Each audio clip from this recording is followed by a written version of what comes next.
সীমান্তে ৬০ জনের push in ঠেকালো BGB. পরিস্থিতি পর্যবেক্ষণ এবং টহল জোরদার। বাংলাদেশ সহ ভারতে থাকা অবৈধ অভিবাসীদের দ্রুত বিতাড়ন চাইছে মোদী সরকার। ঢাকা আঙ্কারা দ্বিপাক্ষিক বাণিজ্য $2 বিলিয়ন উন্নীত করার আশা সফররত তুরস্কের পররাষ্ট্রমন্ত্রীর। দুই দেশের মধ্যে সাংস্কৃতিক সমঝোতা বিনিময়ে স্মারক সই। অশুভ শক্তির উত্থান ঘটেছে, পরিকল্পিতভাবে গণতান্ত্রিক প্রক্রিয়া ধ্বংসের অপচেষ্টা চলছে, অভিযোগ মির্জা ফখরুলের। জনগণকে ঐক্যবদ্ধ থাকার আহ্বান।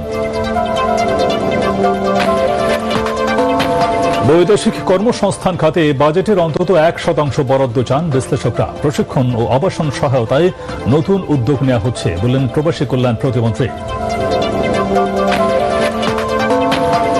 এবং বিশ্বকাপ ফুটবলের উন্মাদনায় মেতেছে পুরান ঢাকার মানুষ। অলিগলিতে বাহারি জার্সিতে অসংখ্য ভক্তের র্যালি, সমর্থক বেশি আর্জেন্টিনা ও ব্রাজিলের।